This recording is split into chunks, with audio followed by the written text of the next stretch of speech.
최근 한국에 여행 온 한 해외 SNS 스타가 골목길을 걸어가다 급하게 라이브 방송을 켰습니다. 팬들은 눈이 펑펑 내리는 한국 길거리가 아름다워 방송은 켠 것이 아닐까 추측했지만 사실 그녀의 얼굴을 충격으로 가득했는데요. 바로 충격적인 모습을 드러난 한국인 아저씨를 보고 놀라 카메라를 던졌습니다. 대체 한국에서 무슨 일을 겪었길래 이렇게 놀란 걸까요? 한국의 겨울은 혹독할 정도로 춥습니다. 한국인들에게도 버티기 힘든 강추위지만 특히 한국의 추위를 처음 경험하는 외국인들에게는 더욱 충격적일 수밖에 없죠. 그런데 이런 한파 속에서도 한국인들이 보이는 특별한 행동이 유독 해외 네티즌들 사이에서 큰 화제가 되고 있습니다. Oh my god. 영하 12도 사르내는 추위에 눈까지 펑펑 내리는 오후. 갑자기 반바지에 반팔을 입은 한국 아저씨가 등장합니다.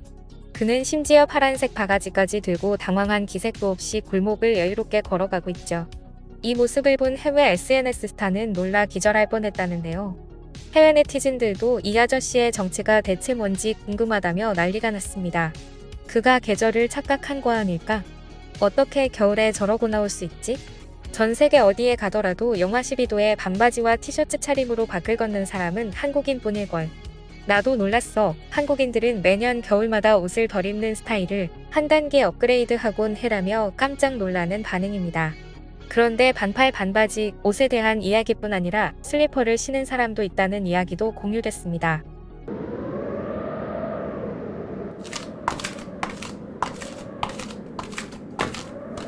또 다른 외국인이 매일 영하 10도에서 12도를 오가는 한국의 혹독한 날씨를 태그하며 영상을 하나 올렸습니다. 이 영상은 업로드되자마자 큰 화제를 모았는데요. 영상 속 그녀는 두터운 외투에 옷깃을 꽉 여민 채 얼굴이 새빨개질 정도로 강한 칼바람을 맞으며 힘겹게 걸어가고 있습니다. 추위에 몸을 움츠리고 눈물까지 맺힌 그녀. 그런데 그녀의 앞을 걷고 있는 한 남성의 모습이 기이합니다. 그는 위에는 패딩을 제대로 챙겨 입었지만 아래는 반바지, 게다가 맨발에 슬리퍼를 신었습니다. 더 놀라운 건 옆을 걷고 있는 또 다른 사람도 마찬가지입니다. 긴 바지만 입었을 뿐 신발은 역시 슬리퍼였죠. 이 장면을 본 해외 네티즌들은 경악을 금치 못하며 한국인들은 대체 어떤 환경에서 단련된 거야? 그곳에서 대체 무슨 일이 일어나는 걸까요? 혹시 한국은 추위를 느끼지 않는 어떤 DNA가 있는 나라인가라는 반응을 쏟아내고 있는데요. 아예 눈 오는 날 한국인들의 신발만 찍어 영상을 만들어 조회수가 폭발한 외국인도 있습니다.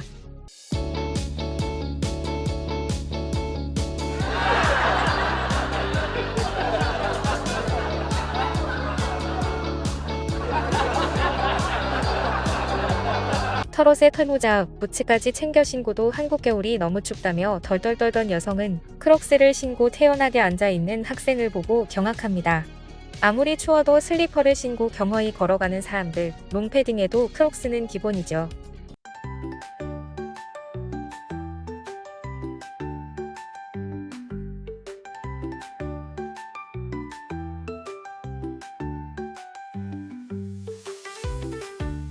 학생들은 슬리퍼를 신고도 아무렇지 않게 눈을 밟으며 장난을 치고 멀쩡한 회사원도 슬리퍼를 신고 길을 걸어갑니다. 운동화를 신어서 놀라 쳐다봤더니 맨발이네요.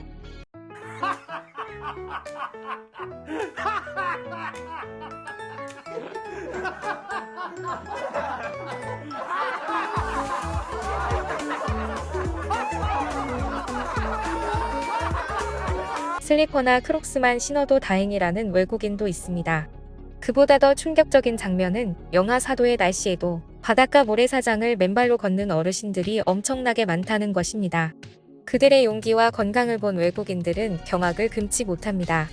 실제로 한국의 어르신들은 추위도 아랑곳하지 않고 한겨울에도 해변을 맨발로 걷는 놀라운 체력을 자랑하는데요. 그런데 한국인들이 한겨울에도 슬리퍼나 맨발로도 돌아다닐 수 있는 데에는 놀라운 이유가 숨어 있습니다. 맞아요. 저는 한국살이 5년 차인데 영하 15도에 맨발로 슬리퍼를 신고 아이를 데리러 간 적이 있어요. 솔직히 한국집은 너무 덥거든요. 한국에 살아본 사람들은 알겠지만 바닥이 매우 뜨거워 따뜻한 바닥에서 잠을 푹 자고 나면 갑자기 맨발로 밖에 나가게 될 때가 있다. 한국인들이 반바지 차림에 패딩을 입고 돌아다니는 게 바로 이해돼.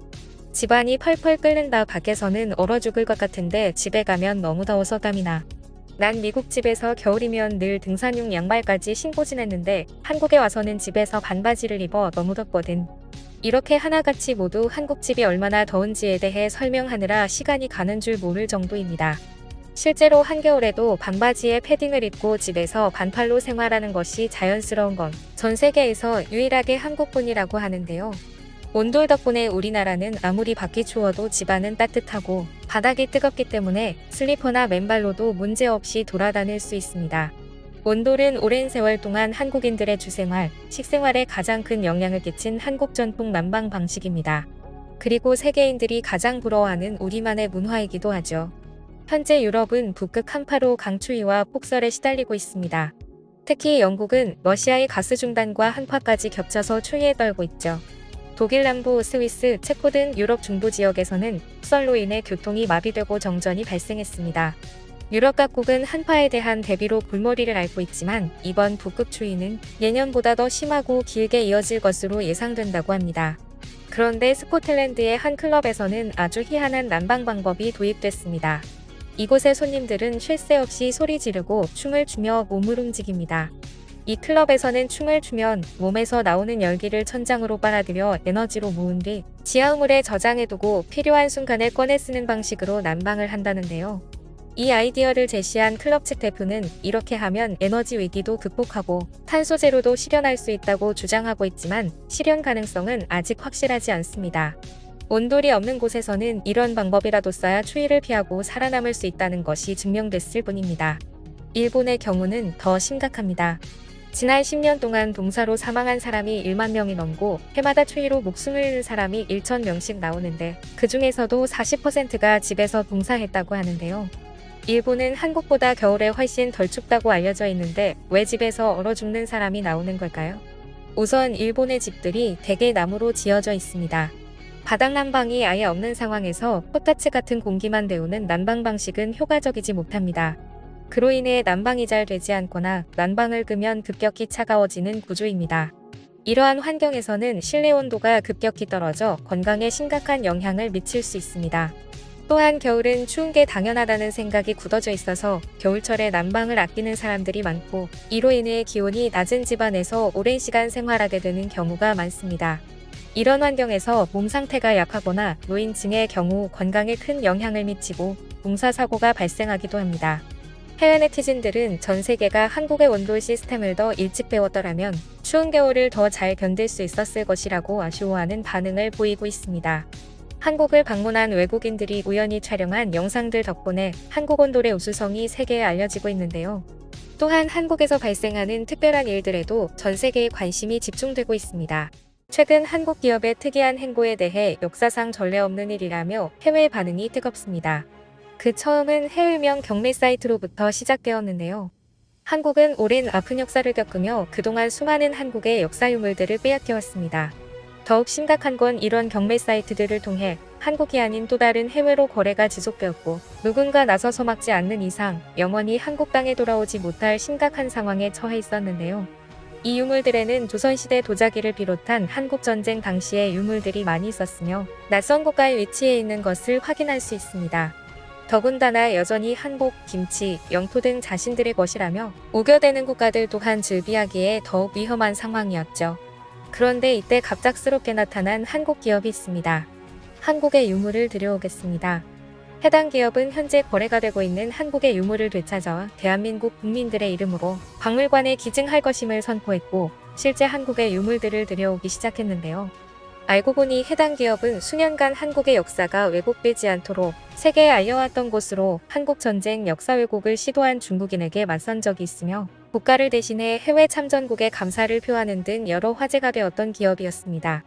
해당 기업의 이름은 인프레시로 올해 중국인이 중국은 6.25 전쟁 당시 한국을 도왔던 고마운 국가라는 항리원조를 주장하자 중국은 절대 참전국이 될 수 없다라는 강경한 답변과 함께 그들에게 한국의 역사를 중국어로 번역까지 해 참교육을 시켜 큰 화제가 되기도 했죠. 또한 6.25 전쟁 정전 70주년을 맞이해 16개 병력 지원국 관저에 코리아라는 이름만으로 존경과 감사의 표현을 담은 황금 카네이션을 보내며 예우를 잊지 않는 한국 국가를 대신해 나선 한국 기업 등 여러 해외 언론에 보도되며 극찬을 받은 바 있습니다. 그리고 이런 행보들을 이어오며 한국 유물 되찾기 프로젝트를 기획하게 되었고 실제 전문가와 검증을 마친 유물을 들여올 예정이며 6.25 전쟁 당시에 우표 등 희소성이 높은 유물을 이미 한국에 들여오고 있는 상태인데요. 그리고 현재 생활고로 씻지 못하고 한 끼 식사조차 어려운 참전용사들에게 다방면의 지원을 하여 제2의 삶을 선사하였고 그 범위는 어느새 머나먼 에티오피아까지도 뻗어나가고 있습니다. 이에 해외 네티즌들이 기업을 넘어 한국이란 국가까지 극찬하고 나서고 있는 것이죠. 또한 현재 수많은 한국인들도 인프레시의 행보에 동참하며 여러 기적을 만들어 나가고 있습니다. 인프레시는 얼마 전 땡스 투 리멤버, 기억이란 주제의 후드티를 선보였습니다. 해당 후드티의 뒷면에는 대한민국을 지켜준 참전용사들의 노고에 대한 감사함을 새겼으며 옆면의 태극기 포인트로 한국의 빛 또한 알리고 있는데요. 그리고 심플한 디자인으로 일상 속 착용하기 쉽게 디자인되어 많은 이들에게 역사를 기억하는 첫걸음이 되도록 하고 있습니다.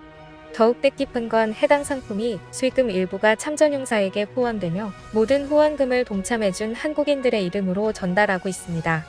현재 인프레시를 통해 한국전쟁의 역사가 더욱 알려지며 한국을 위해 헌신한 참전용사들에게 따뜻한 도움의 손길이 이어지고 있습니다. 이번 한국유물 되찾기 프로젝트까지 정말 많은 걸 변화시키고 있는데요. 저도 한국인으로서 함께 동참하였으며 인프레시에 많은 관심과 응원 부탁드립니다. 후원 후드티의 구매처는 고정 댓글에 남기겠습니다. 감사합니다. 지금까지 꿀튜브였습니다. 오늘 영상이 도움되셨다면 구독과 좋아요 부탁드리고요. 앞으로도 꿀튜브 채널에 많은 관심 부탁드립니다. 감사합니다.